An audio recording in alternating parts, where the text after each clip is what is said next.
야고보서 1장 9절부터 18절 말씀입니다. 낮은 형제는 자기의 높음을 자랑하고 부한 자는 자기의 낮아짐을 자랑할지니 이는 그가 불의 꽃과 같이 지나갑니다.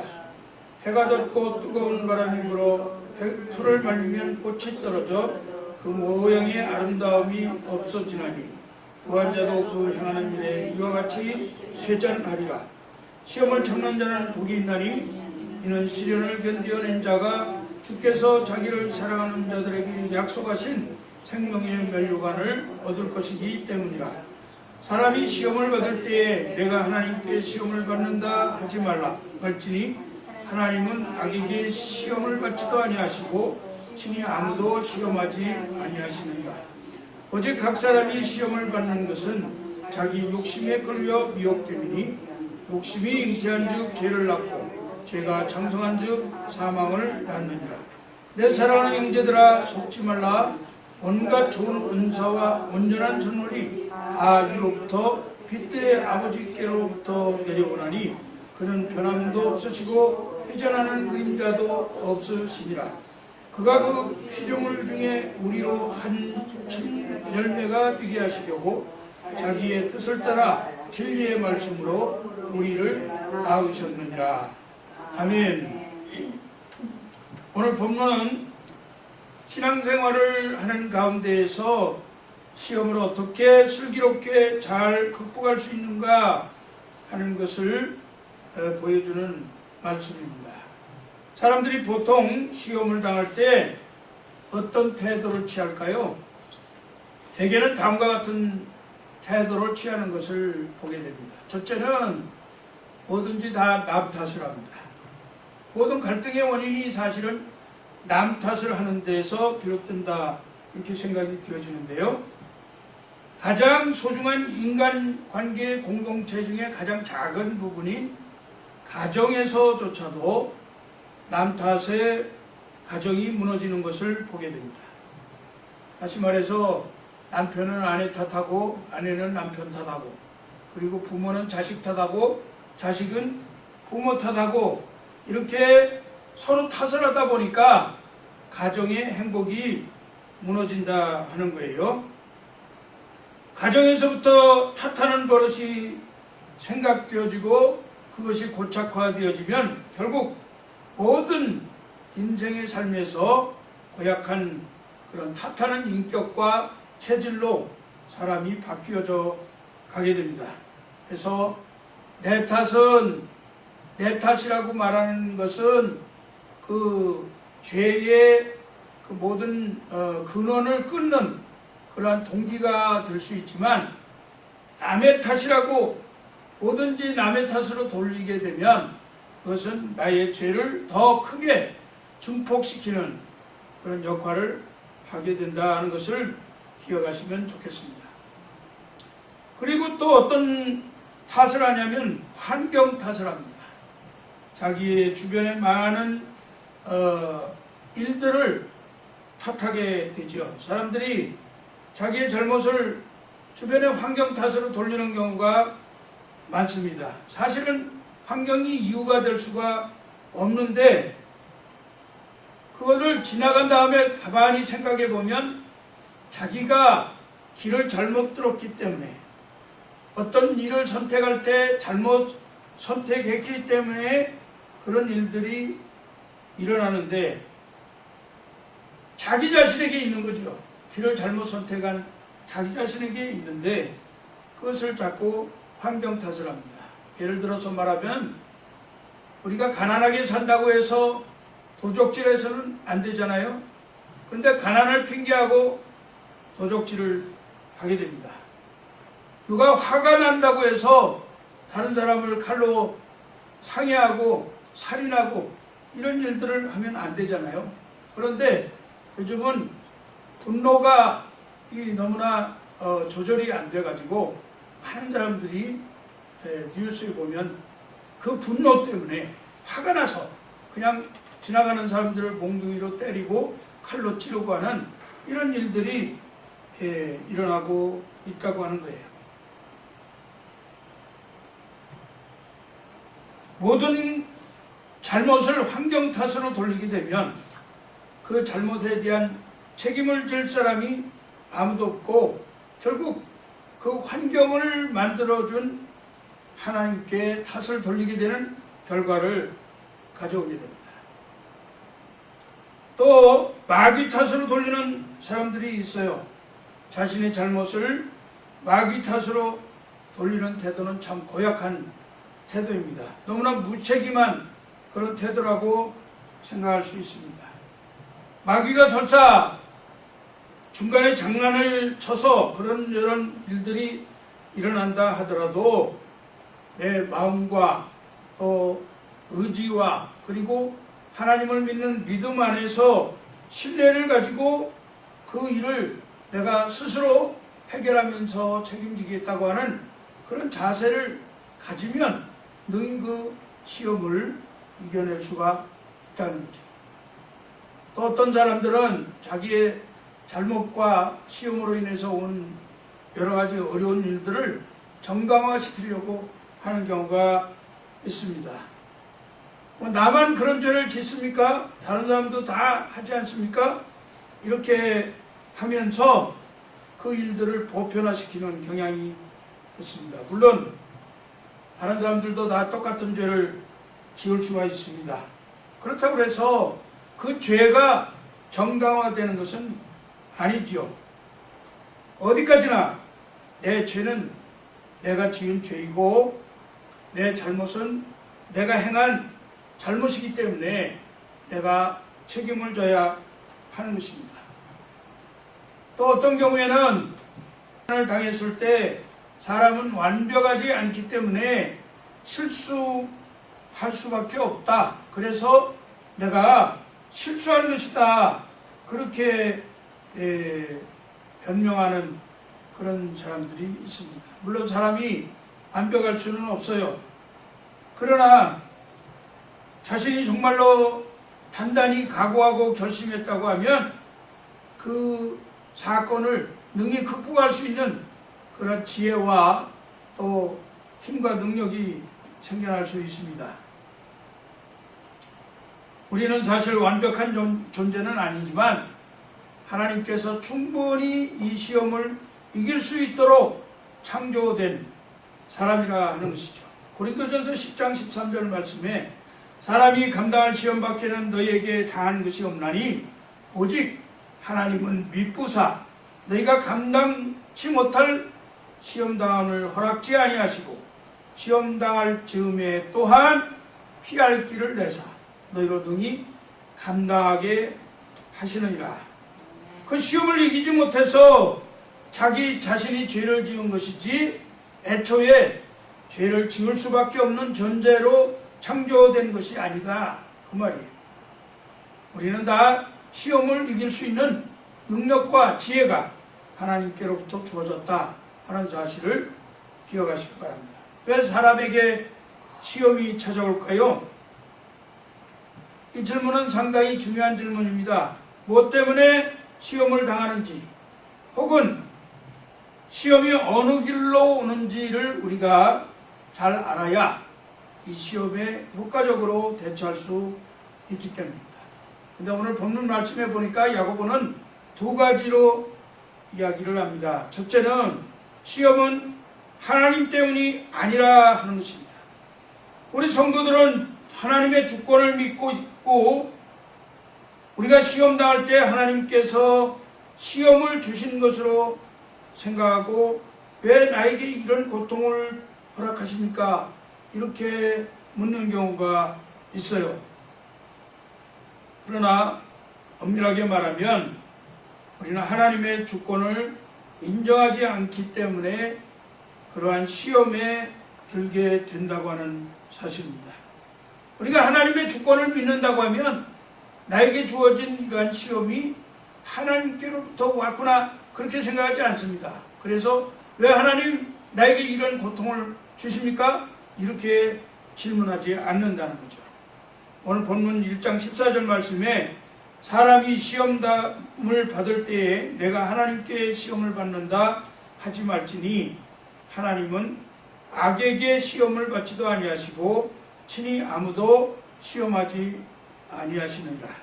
즉 하나님은 악과 상관이 없으신 분이고 우리를 시험하지도 않으시는 분이라 이렇게 말씀합니다. 야고보가 말하는 두 번째 시험은 자기 때문에 온다는 거예요. 1장 14절 말씀에는 오직 각 사람이 시험받는 것은 자기 욕심에 끌려 미혹됩니다. 그렇게 말씀합니다. 시험을 당하는 것은 우리의 욕심에 끌려서 당하는 것이다. 이렇게 말씀하는 거죠. 하나님이 원하시는 것을 하지 않고 자신이 원하는 것을 하는 모든 행위를 말하는 것입니다. 이것이 바로 욕심이에요. 자기가 원하는 것, 각각 자기의 욕심에 이끌린다고 하는 것은 하나님의 주권을 인정하지 않는다는 것과 동일합니다. 하나님이 원하시는 것을 하는 것이 하나님의 주권을 인정하는 삶이지요. 하지만 하나님이 원하시는 것을 하지 않고 자신이 원하는 것을 한다고 하면 그것은 내 삶의 주인이 바로 나라고 하는 사실입니다. 만일 우리가 하나님이 원하시는 것을 한다면 시험에 들 이유가 없습니다. 시험의 원인은 세상도 아니고 환경도 아닙니다. 시험은 바로 나 자신이에요. 내 마음으로부터 비롯되어지는 겁니다. 물론 어떤 경우에는 정말로 내 책임과 욕심을 부리지 않았는데도 시험을 당하는 경우가 있습니다. 그런 경우에는 내가 부족해서, 내가 기도하지 않아서, 내가 하나님의 말씀에 순종하지 않아서 이런 일이 생겼구나 라고 겸손하게 하나님 앞에 엎드릴 줄 알아야 하나님이 기뻐하십니다.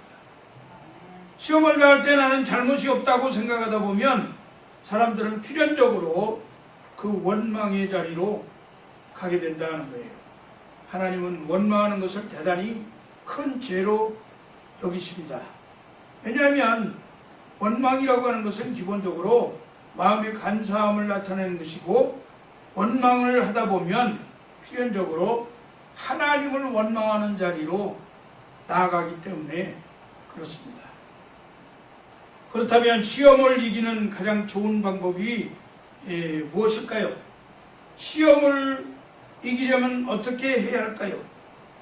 시험을 잘 소화하지 못할 때 원망이 나온다면 우리가 역으로 생각해 보면 시험을 잘 소화하는 가장 좋은 방법은 감사하는 것입니다. 성도는 하나님을 믿고 하나님의 은혜에 감사하는 삶을 살아야 합니다.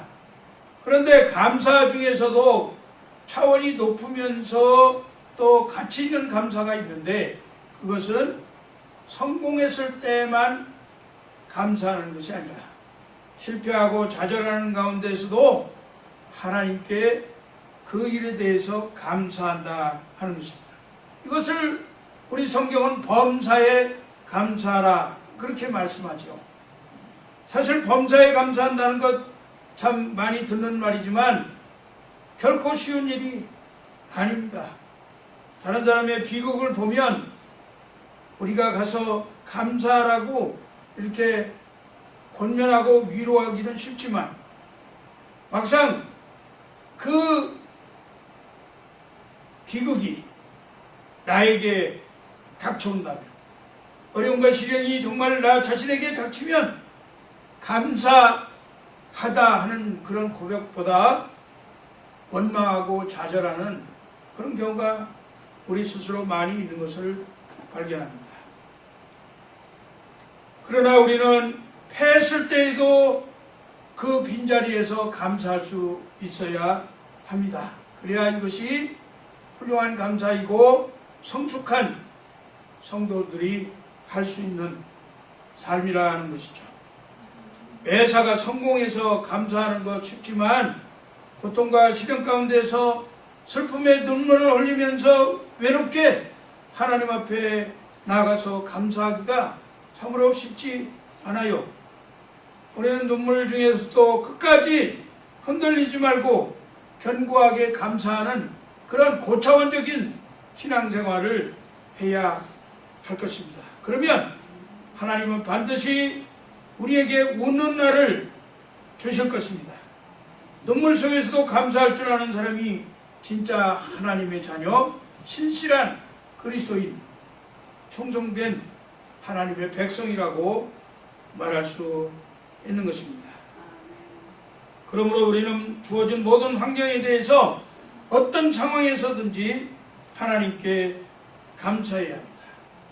고난과 질병 속에서도 감사하고 보통 일반적인 생활 속에서도 감사거리를 찾아가면서 수시로 감사하는 것이 필요합니다. 이렇게 감사를 하는 것이 빈도가 높아지면 높아질수록 그 영혼은 살아있는 영혼이 된다는 증거가 나타나는 것입니다. 한번 생각해 보세요. 우리 몸이 아프면 모든 게 다 귀찮습니다. 그래서 모든 일과가 너무나 짜증스럽고 재미도 없고 그리고 하나도 내 마음에 드는 것이 없어요. 봄에는 바람이 불어서 귀찮고 여름에는 더워서 귀찮고 가을에는 또 선선한 그런 기운에 감기 들려서 귀찮고 겨울에는 추워서 귀찮고 이런 식으로 날마다 삶이 참으로 즐거움이 없습니다. 건강하지 못한 몸은 그 영혼도 건강하지 못하기 때문에 그런 일들이 생겨나죠.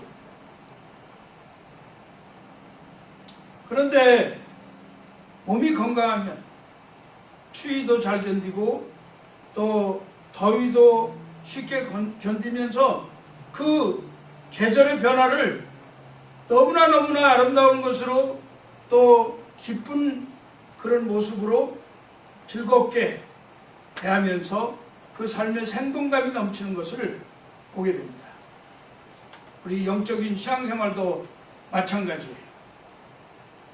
영적으로 건강하면 매사에 감사가 나오고 그 감사로 인해서 우리를 넘어뜨리려고 하는 그런 여러 가지 고난과 또 역풍이 우리에게 불어온다 할지라도 무난히 그러한 일들을 헤쳐나가게 되는 것입니다. 영적으로 우리의 신앙생활이 약하면 모든 것이 불평이고 원망이고 그리고 하나도 기쁘지 않아요. 그래서 그 삶이 점점 더 어려워지는 것입니다. 우리가 아무리 우리의 모습이 우리의 형편이 그리고 우리의 모든 삶의 환경이 참으로 사람들 보기에는 너무나 연약하고 또 우리 스스로 느끼기에도 그렇게 썩 좋아 보이지 않는다 하더라도 우리 스스로가 이것을 긍정적으로 생각하고 그리고 오히려 기뻐하고 감사하게 되면 우리의 입술에서 불평과 원망이 다 사라지게 되면 결국은 우리는 이 환경을 즐기면서 그리고 우리에게 닥쳐온 여러 가지 어려운 일들을 능히 극복할 수 있다고 저는 믿습니다. 물질이 없어서 고생하십니까? 그래도 감사하는 성도들이 되시기를 바랍니다. 왜냐하면 우리가 원래 이 땅에 올 때 빈손으로 왔습니다. 욥이 그렇게 고백했잖아요. 우리는 벗은 몸으로 왔다. 아무것도 가지고 온 것이 없어요. 그렇기 때문에 빈손으로 시작했다고 하면 가난하다고 말할 수가 없습니다. 지금 우리가 갖고 있는 것, 입고 있는 것, 먹고 있는 것, 누리고 있는 것, 이 모든 것들이 참으로 하나님의 은혜고 그래서 내일의 희망을 가질 수 있는 그러한 감사의 조건이 되는 것입니다. 여러분, 지금 우리가 못 받았다고 생각하니까 불평이 나오는 것이지 가만히 헤아려 보면 우리가 받은 것이 너무 많다. 그런 생각을 갖게 되면 오히려 감사가 넘치고 이 모든 것들이 다 하나님의 은혜라고 고백하게 되는 것입니다. 여러분, 직장이나 사회 가운데에서 다른 사람들에게 내가 받아야 될 그러한 정당한 대우를 받지 못하고 비난받고 조롱당하고 멸시당한다 이렇게 생각하십니까? 그래도 감사하시기 바랍니다. 그렇게 하면 하나님께서 여러분들을 대우를 잘 받을 수 있도록 높이실 줄로 믿습니다. 왜냐하면 우리가 한번 가만히 생각해 보세요. 우리는 하나님 앞에서 정말 아무것도 내세울 것 없는 죽어마땅한 죄인이기 때문에 그렇습니다. 지금 죽어마땅한 죄인이라고 하면 천대를 받고 멸치를 받고 침뱉음 받고 그렇게 해도 한마디 변명할 수 없는 그러한 위치에 있는 우리들인데, 현재 여러분은 얼마나 하나님의 사랑을 받고 있어요. 하나님께서 여러분들에게 생명 주시고 그리고 하나님의 자녀로 이 땅에서 하나님께서 주시는 이 모양 저 모양의 은사를 받으면서 그리고 은혜로 살아가고 하나님께서 그 자녀들에게 주시는 큰 권세와 그리고 대우를 받아가면서 살아가고 있다. 얼마나 감사한 일인지 모르겠습니다. 여러분, 살다 보면 감사하지 못할 일이 많이 생겨나지만 그래도 감사해야 합니다. 시련도 당하고 상처도 받고 실패도 오고 좌절, 이런 경우에 우리는 하나님 앞에 감사를 잃어버리면 안 되는 거예요. 이 감사가 결국은 우리의 모든 시험을 이길 수 있는 아주 큰 도구가 된다는 사실을 기억하시고 감사함으로 시험을 이기고 축복받는 그러한 성도들이 되시기를 주의 이름으로 축복합니다. 시험을 견디는 성도에게 하나님이 약속하신 상이 있어요. 이기는 자는 상 주시리니 우리 찬송했죠? 그런 것처럼 하나님이 우리가 이 시험을 이기게 되면 하나님은 우리를 복을 주신다 그랬습니다. 어떤 복입니까? 오늘 본문 12절 말씀에 시험을 참는 자는 복이 있나니 이런 시련을 견디어낸 자가 주께서 자기를 사랑하는 자들에게 약속하신 생명의 면류관을 얻을 것이다. 영생의 면류관을 우리에게 주신다고 약속하셨습니다. 우리가 비록 우리의 어리석음으로 인해서 겪는 시험이라고 할지라도 그 시험을 참고 견디는 그러한 하나님의 자녀들에게는 생명의 면류관을 주실 것입니다. 시험을 견디어내는 사람 복 있는 사람입니다. 그 사람은 그의 신실함, 그의 참됨, 그의 충성, 그것이 하나님 앞에 인정되어서 마지막 날에 면류관을 받게 된다 하는 것입니다. 야고보서 우리가 지난 주간에 살펴봤지만 1장 2절에 내 형제들아 너희가 여러가지 시험을 당하거든 온전히 기쁘게 여기라 이렇게 말할 때 이 시험은 제가 믿음의 시련이라고 말씀을 드렸어요. 믿음의 시련, 이것은 예수 그리스도를 믿는 믿음 때문에 겪는 그러한 핍박과 환난, 이러한 시련이라고 한다고 하면 오늘 1장 12절 말씀 시험을 참는 자는 복이 있나니 할 때 이 시험은 자신이 원하는 욕심대로 살려고 하는 데서 오는 그러한 시험. 다시 말해서 9절로부터 11절 말씀을 한번 우리 읽어볼까요? 9절에서 11절 낮은 형제는 자기의 높음을 자랑하고 부한 자는 자기의 낮아짐을 자랑할지니 이는 그가 풀이꽃과 같이 지나간다. 해가 돋고 뜨거운 바람이 불어 풀을 말리면 꽃이 떨어져 그 모양의 아름다움이 없어지나니 부한 자도 그 행하는 일에 이와 같이 세잔하리라. 이렇게 말씀한 물질적인 것을 추구하는 삶에 대해서 말씀한 이후에 나오는 그러한 시험, 다시 말해서 죄를 거부하는 도덕적인 힘을 시험하는 그러한 유혹들을 여기서는 이 시험이라고 말하고 있는 것입니다.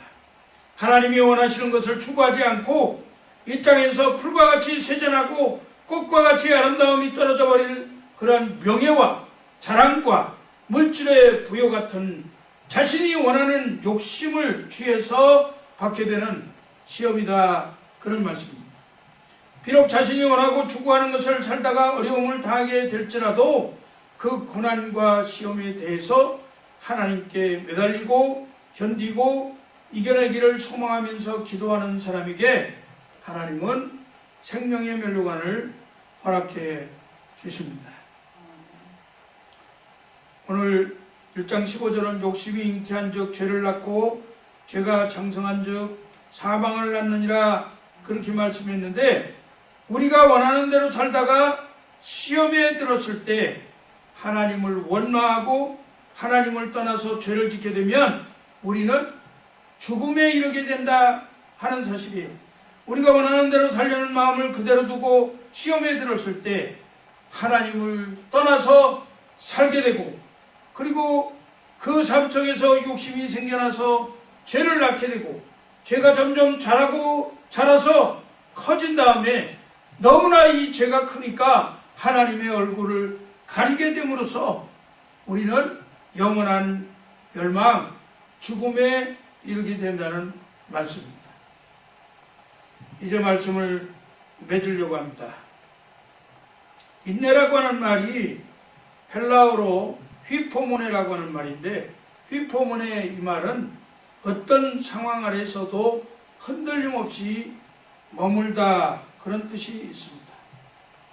야고보 사도가 성도들이 여러 가지 시험을 당하거든 온전히 기쁘게 여기라, 이렇게 말씀하면서 이 믿음의 시련, 이것을 당하면서도 기뻐할 수 있는 이유는 믿음으로 여러 가지 극한 상황 가운데서도 흔들림 없이 견고하게 머물러 있기 때문이라고 말씀합니다. 그런데 성도가 시련을 만나면 자동적으로 우리의 믿음이 강해지는 것은 아니지요. 그래서 야고보 사도는 인내를 온전히 이루라, 그렇게 격려하고 있는 것입니다. 시련을 통해서 믿음이 강해지도록 우리의 신앙의 경주가, 우리의 노력이 필요하다 하는 것입니다.